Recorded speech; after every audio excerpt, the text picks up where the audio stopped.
सभी को नमस्कार। मैं Kapil Langi, lecturer in chemistry eight government senior secondary school board की झुंझुनू राजस्थान। आज अपन पढ़ेंगे chemical kinetics part 9। Chemical kinetics chapter चल रहा है अकॉर्डिंग टू सिलेबस 1 2 3 4 इस तरह से अपन पार्ट 9 तक पहुंच गए हैं। आज हम पढ़ेंगे RNS theory and calculation of activation energy, RNS सिद्धांत एवं सक्रियण ऊर्जा की गणना। सबसे पहले देखते हैं कि आर्रेनियस सिद्धांत क्या है। आर्रेनियस ने अपने सिद्धांत को प्रस्तुत करने के लिए कुछ अभिग्रहित दिए हैं, कुछ पोस्टुलेट्स दिए हैं। वो पोस्टुलेट्स क्या है? आर्रेनियस के अनुसार अभिक्रिया में भाग लेने वाले जो अभिकारक के सभी अणु हैं वो अभिक्रिया नहीं कर पाते। सभी अणु अभिक्रिया नहीं कर पाते हैं। तो कौन से अणु अभिक्रिया करेंगे? सिर्फ वे अणु ही अभिक्रिया कर पाते हैं जो सक्रियण ऊर्जा के बराबर ऊर्जा ग्रहण कर लेते हैं, या उन अणुओं की ऊर्जा दहली ऊर्जा या इससे ज्यादा ऊर्जा हो जाती है, वे ही अभिक्रिया में भाग ले पाते हैं। सक्रियण ऊर्जा क्या है, दहली ऊर्जा क्या है? केमिकल काइनेटिक्स के ही पिछले वीडियोस में एक पूरा वीडियो इसी टॉपिक पर डिटेल में बनाया गया है, तो वो आप जरूर से देखिएगा। कंटिन्यू देखेंगे तो ज्यादा समझ में आएगा। तो वे अणु ही अभिक्रिया में भाग लेते हैं जिनके पास दहली ऊर्जा या इससे ज्यादा ऊर्जा होती है। उन अणुओं को सक्रिय अणु कहते हैं। ये अणु इतनी ऊर्जा ग्रहण कहां से करते हैं? ये अणु जब आपस में टकराते हैं तो ऊष्मा उत्पन्न होती है। इस ऊष्मा को ये ग्रहण करते हैं और सक्रिय अणु बन जाते हैं। वे अणु जिनके पास दहली ऊर्जा से कम ऊर्जा होती है वो आपस में टक्कर तो जरूर करते हैं, लेकिन उत्पाद में परिवर्तित नहीं हो पाते हैं। इस प्रकार की टक्करें अप्रभावी टक्करें हैं, और सक्रिय अणु के मध्य होने वाली टक्करें जिससे उत्पाद बनेगा वो प्रभावी टक्करें हैं। तो आर्रेनियस सिद्धांत क्या कह रहा है? सभी अणु अभिक्रिया में भाग नहीं लेते हैं, सिर्फ सक्रिय अणु ही अभिक्रिया में भाग लेते हैं। सक्रिय अणु आपस में टकराकर एक उच्च ऊर्जा वाली स्पीशीज का निर्माण करते हैं जिसे सक्रियत संकुल कहते हैं। सक्रियत संकुल या एक्टिवेटेड कॉम्प्लेक्स जिसको कहा जाता है।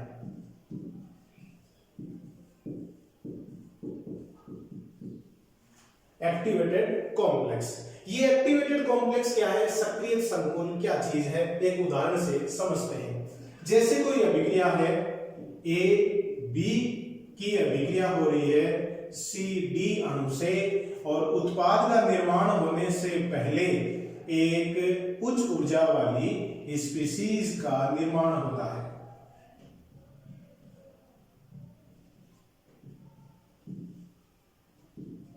और यह टूटकर उत्पाद बनाता है ए सी प्लस बी डी।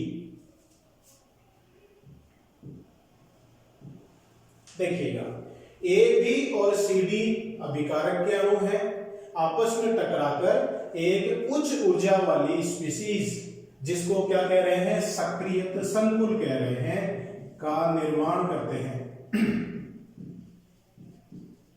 और यह सक्रिय संकुल टूटकर उत्पाद का निर्माण करता है। ये उत्पाद है और ये है अभिकारक।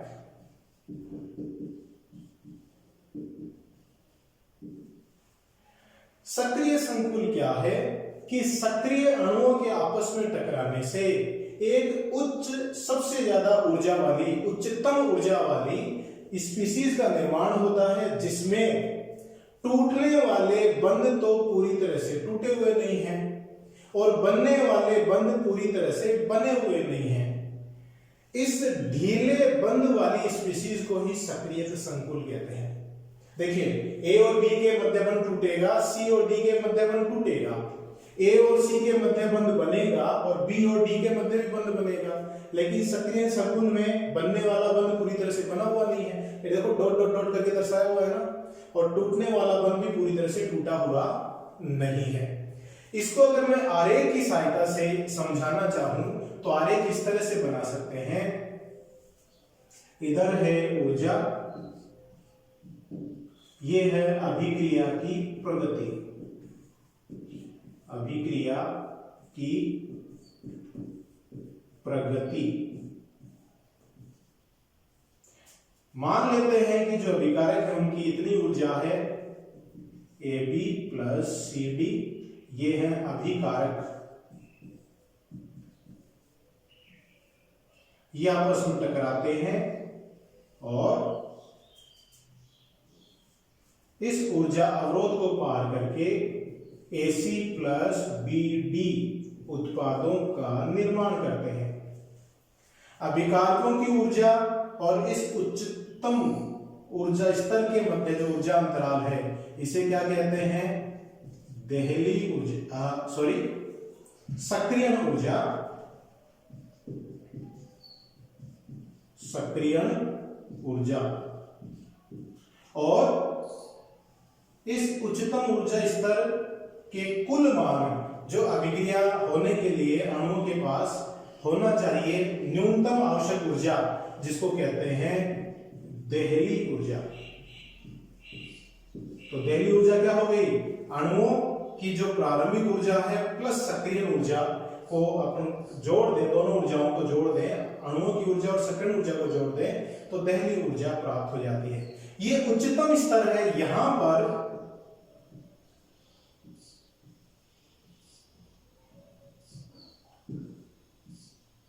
ये सक्रिय संकुल है, ढीले बंध वाला ये स्पीशीज है जो कि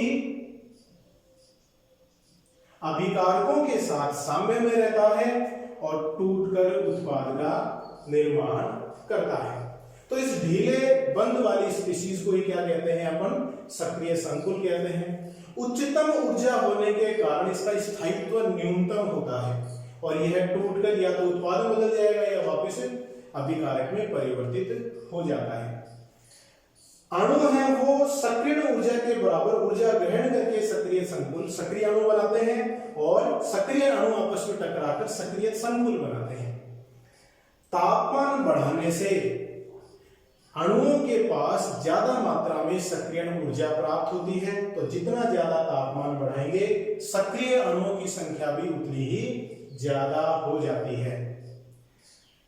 अब देखिए यहां पर सक्रिय संकुल जितना ज्यादा बनता है उत्पाद के बनने की उतनी ही ज्यादा संभावना होती है। तो अभिक्रिया का जो वेग होता है वो इस सक्रिय संकुल की सांद्रता के समानुपाती है।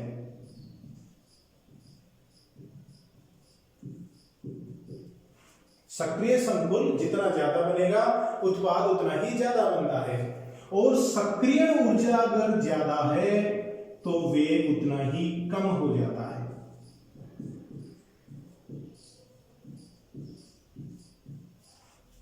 तो किसी अभिक्रिया के लिए सक्रिय ऊर्जा का मान जितना ज्यादा होगा उसका वेग उतना ही कम होगा और सक्रिय संकुल जितना ज्यादा बनेगा वेग उतना ही ज्यादा होगा। इस चीज को आप ध्यान रखिएगा। तो ये है सक्रिय संकुल। अब देखिएगा, अभी मैंने आपको बोला कि तापमान बढ़ाने से सक्रिय अणुओं की संख्या बढ़ती है, सक्रिय अणुओं की संख्या बढ़ने से ज्यादा मात्रा में सक्रिय संकुल बनता है जिससे अभिक्रिया का वेग बढ़ जाता है। अब तापमान और अभिक्रिया वेग, जिसको अपन विशिष्ट अभिक्रिया वेग या वेग स्थिरांक की सहायता से दर्शा सकते हैं, उसके लिए आर्रेनियस ने एक संबंध दिया है और वह संबंध दिया है एक समीकरण की सहायता से जिसे अपन कहते हैं आर्रेनियस समीकरण। आर्रेनियस समीकरण, आर्रेनियस इक्वेशन। ये देखिए क्या है, K is equals to A e raise to the power minus EA बटा RT। ये है आर्रेनियस समीकरण। बहुत से कंप्यूटेशन में सीधा ही पूछ लेते हैं आर्रेनियस समीकरण लिखिए, बड़ा इंपॉर्टेंट समीकरण है। K क्या चीज है? K है वेग स्थिरांक, वेग कांस्टेंट। A क्या है? आर्रेनियस कांस्टेंट।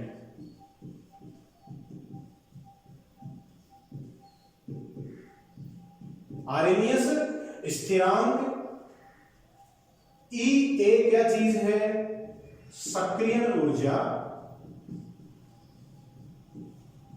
एक्टिवेशन एनर्जी जिसको अपन कह सकते हैं। आर क्या है, गैस स्थिरांक,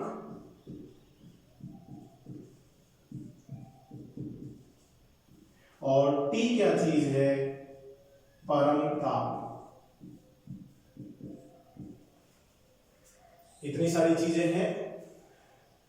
यहां पर देखिए जो वेग स्थिरांक है वह तापमान पर चरघातांकी रूप से निर्भर करता है। मतलब तापमान, जैसे अपन ने पहले ही पढ़ा था ताप गुणांक में, कि अभिक्रिया मिश्रण के तापमान में 10 डिग्री सेंटीग्रेड या 10 केल्विन की वृद्धि कर देने पर उसका वेग 2 से 3 गुना बढ़ जाता है। तो वो जो वेग है वो तापमान पर चरघातांकी रूप से निर्भर करता है।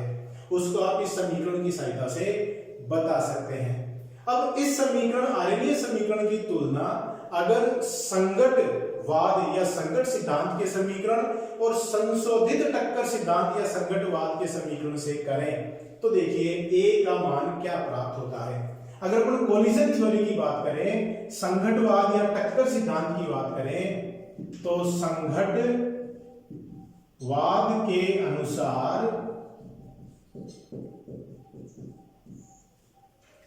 के बराबर क्या होता है, जेड ई का घात माइनस ई ए बटा आर टी, और संशोधित संगतवाद के अनुसार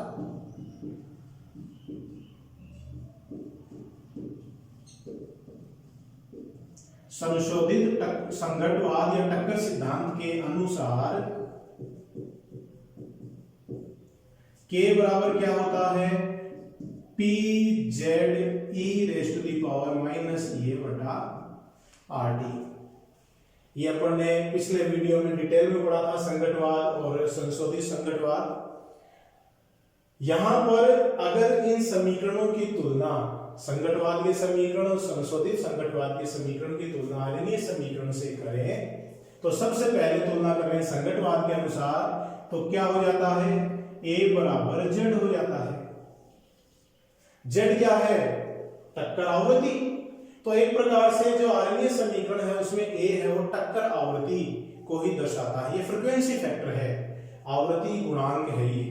और अगर इसकी तुलना संशोधित संगतवाद से करें तो ए बराबर पी जेड के बराबर इसका मान हो जाता है। पी है प्रायिकता गुणांक जो कि अणुओं के अभिविन्यास पर निर्भर करता है, और जेड वही टक्कर आवृत्ति। तो आर्हेनियस सिद्धांत है वो एक प्रकार से आर्हेनियस फैक्टर है, आर्हेनियस गुणांक है, जो जिसको अपन फ्रीक्वेंसी फैक्टर भी कह सकते हैं, आवृत्ति गुणांक भी कह सकते हैं, जो कि टक्कर आवृत्ति और अणुओं के अभिविन्यास पर निर्भर करता है। तो ये है आर्हेनियस समीकरण। इस आर्हेनियस समीकरण में ए और ई ए सक्रिय ऊर्जा दोनों को ही आर्हेनियस फैक्टर कहा जाता है, आर्हेनियस गुणांक कहते हैं।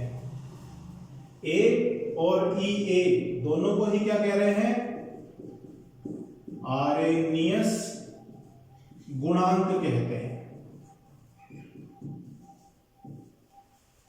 ठीक है, तो बहुत ही इंपॉर्टेंट समीकरण है ये, के बराबर ए गुणा ई का घात माइनस ई ए बटा आर टी, आर्हेनियस समीकरण। अब इस समीकरण की सहायता से किसी अभिक्रिया के लिए इस सक्रियण ऊर्जा की गणना कर सकते हैं। कैसे करेंगे देखिएगा। सक्रियण ऊर्जा, दहली ऊर्जा, संगतवाद, संशोधित संगतवाद, ये सारी चीजें अपन पिछले वीडियोस में देख चुके हैं। तो मेरे चैनल केमिस्ट्री बाय कपिल दानी सर पे जाके आप केमिकल काइनेटिक्स के जो अपन ने वीडियो बनाए हैं 1 से लेके 8 तक, आज ये 9वां है, वो कंटिन्यू देखिए आप, तो आप निश्चित रूप से केमिकल काइनेटिक्स अच्छे से समझ जाएंगे। तो अपना नेक्स्ट टॉपिक है इसी में सक्रियण ऊर्जा की गणना, calculation of activation energy.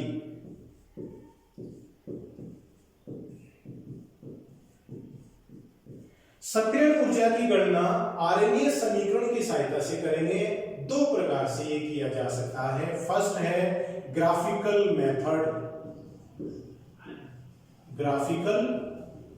Method, जिसे आलेखीय या आरेखीय विधि भी कहते हैं। आरेखीय विधि देखिएगा, सबसे पहले आरेखीय समीकरण के बराबर a गुणा e का घात माइनस ए अपॉन आर टी। इस समीकरण का लॉग लेने पर क्या होगा? log के बराबर log a plus log e का घात माइनस ए बटा आर टी। और इस समीकरण को मैं यूं लिख सकता हूं, log के बराबर log a माइनस ए बटा आर टी आगे आ जाएगा, तो माइनस और प्लस मिलके माइनस ए बटा आर टी log e। ठीक है, अब देखिए यहां पे जो आपने log लिया है उसका आधार है e। यहां पे आधार और जिस राशि का log ले रहे हैं वो सेम हो गया, तो इसका मान क्या हो जाता है? 1। तो अपन इस समीकरण को यूं लिख सकते हैं, log k बराबर log a minus E A बटा आर टी। अब चूंकि देखिए अपन ने केमिकल काइनेटिक्स के पिछले वीडियोज में भी देखा था कि log e बराबर 2.303 log टू द बेस 10, ये संबंध होता है log e और log 10 में। तो यहां पर मैं ये अगर लिखना चाहूं तो 2.303 log टू द बेस 10 के बराबर log टू द बेस 10 बराबर 2.303 log to the base 10 a minus A बटा आर टी। इस log को 10 के आधार वाले log में परिवर्तित कर लिया। पूरे समीकरण में 2.303 का भाग दे देते हैं, तो क्या बचेगा? log के बराबर log a माइनस ए बटा 2.303 आर टी। ये संबंध आपके सामने प्राप्त हो जाता है। अब इस संबंध की सहायता से अपन एक आरेख खींचते हैं। आलेखीय विधि है, आरेख खींचते हैं। आरेख किसके बीच खींचते हैं? log k वर्सेस 1 बटा टी। इन दो राशियों के मध्य आरेख खींचते हैं। तो इस समीकरण में देखिएगा, अपन ने एक वीडियो बनाया था इसी चीज पे कि आरेख कैसे खींचे जाते हैं, सीधी रेखा वाले आरेख कैसे खींचे जाते हैं। उसमें ये राशि क्या है? y बराबर जिस, और ये राशि क्या हो गई? x। ये y और ये क्या हो गया? x हो गया, 1 बटा dx हो गया। और x के साथ जो चीज गुणा में है वो क्या हो गई? m। तो ये e बटा 2.303 r क्या हो गया? m। और चूंकि m कैसा है? माइनस, तो माइनस mx। और इनके साथ जो चीज जुड़ी हुई है वो क्या हो गया? c। तो ये जो आरेख आएगा ये y बराबर माइनस mx प्लस c के जैसा आएगा। देखिए आरेख में यहां पे बना रहा हूं, इधर y अक्ष पर क्या ले रहे हैं? log k, और x अक्ष पर ले रहे हैं 1 बटा t। और जो आरेख आएगा वो आएगा यूं, घटता हुआ ढाल है, m का मान नेगेटिव है तो घटता हुआ ढाल, और यहां से यहां तक की जो दूरी है जिसको अपन अंतःखंड कहते हैं, c कहते हैं, तो c किसके बराबर है? log to the base 10 a। और इसका जो ढाल है, आरेख का जो ढाल है जिसको किससे निकालते हैं अपन? tan थीटा से, वो m के बराबर है। चूंकि m नेगेटिव है, m क्या यहाँ पे? माइनस ए बटा 2.303 आर एक गैस स्थिरांक है जिसका मान अपने को पता है। तो आर्यनीय सिद्धांत या समीकरण की सहायता से log k और 1 बटा t के मध्य आरेख खींचने पर जो आरेख प्राप्त होता है उसके ढाल से सक्रियण ऊर्जा की गणना की जा सकती है। तो ये है आरेखीय विधि। दूसरी विधि देखिएगा, दूसरी विधि है अलग अलग तापमानों पर वेग स्थिरांकों की गणना करके। देखिए कैसे करेंगे। दूसरी विधि है अलग अलग तापमानों पर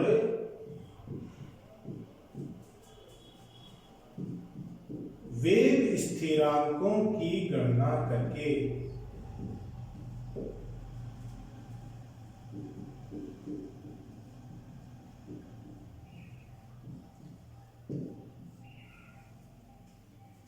By calculation of values of rate constants at different temperatures। देखिए कैसे करेंगे। अपन ने देखा आरेखीय समीकरण के बराबर a गुणा e का घात माइनस ए बटा आर टी।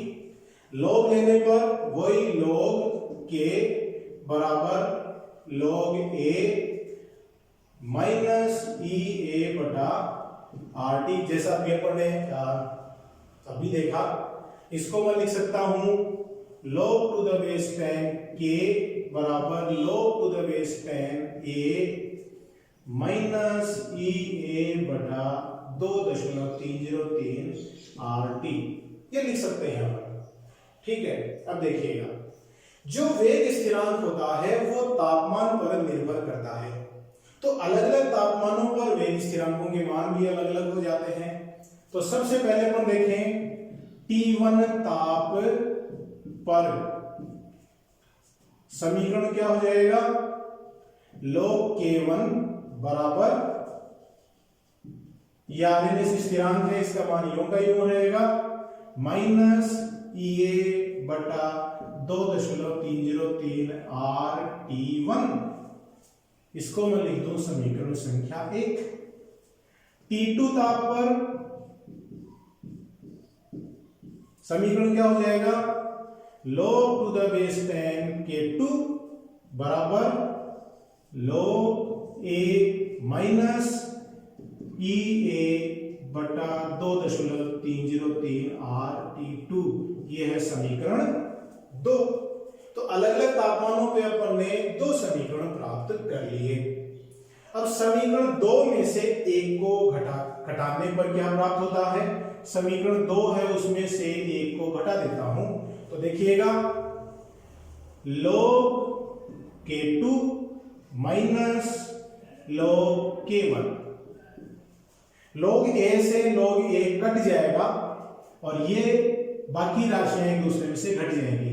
तो देखिए 2 माइनस 1 है तो इसमें से ये घटेगा, तो माइनस ए बटा 2.303 आर T2 माइनस एक माइनस ये आ गया माइनस ए बटा 2.303 आर T1।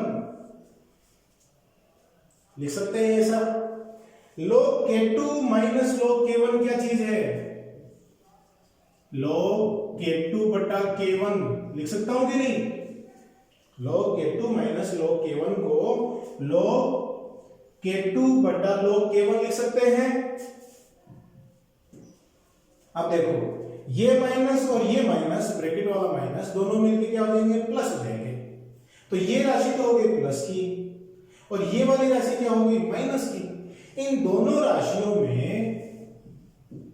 ए बटा 2.303 आर तो कॉमन आ गया। चूंकि T1 वाली राशि प्लस है तो इसको मैंने पहले ले लिया ब्रैकेट के अंदर, 1 बटा T1 माइनस 1 बटा T2, क्योंकि T2 वाली राशि माइनस है। तो देखो उस ब्रैकेट को खोलेंगे तो T2 वाली राशि माइनस हो गई कि नहीं, और T1 वाली राशि प्लस हो गई, तो देखो प्लस ही है। और इस समीकरण को मैं यूं लिख सकता हूं log to the base 10 K2 बटा K1 बराबर ये अपॉन 2.303 आर। एलसीएम ले लिया, T1 T2 ऊपर आ गया T2 माइनस T1। तो ये आपके पास समीकरण प्राप्त हो गया। अब इस समीकरण में अगर आपके पास T1, T2, K1 और K2 के मान अगर आपको पता है तो EA मतलब सक्रियण ऊर्जा की गणना की जा सकती है। देखिएगा, T1 तापमान, T2 तापमान, K1 और K2 स्थिरांक के मान पता है, गैस स्थिरांक का मान पता है, तो सक्रियण ऊर्जा की गणना कर सकते हैं। तो यह है दूसरी विधि, अलग अलग तापमानों पर वेग स्थिरांकों की गणना करके। तो यह था आर्यनियस सिद्धांत और उसकी सहायता से अभिक्रिया के सक्रियण ऊर्जा की गणना करना। तो अब तक जो अपन ने वीडियो देखे हैं, 9 वीडियो देख लिए। इसमें 12 साइंस तक जो सिलेबस में है वो कंप्लीट कवर हो गया। कुछ भाग बीएससी एमएससी का भी कवर हुआ है, कुछ भाग नीट का तो सारा ही कवर हो गया। अब अपन अगले वीडियो में मतलब कल क्या देखेंगे, इस चैप्टर से संबंधित जितने भी न्यूमेरिकल्स हैं और जितने भी इंपॉर्टेंट क्वेश्चंस हैं, शॉर्ट आंसर टाइप है, लॉन्ग आंसर टाइप है, उन पे चर्चा करेंगे। एक वीडियो पूरा ही प्रॉब्लम्स का बनाएंगे, क्वेश्चंस का बनाएंगे। तो आप घर पे रहिए, हाथ धोते रहिए, स्वस्थ रहिए, स्वच्छ रहिए और अपने परिवारजनों का ख्याल रखिए। मेरे वीडियोस देखते रहिए। बहुत बहुत धन्यवाद।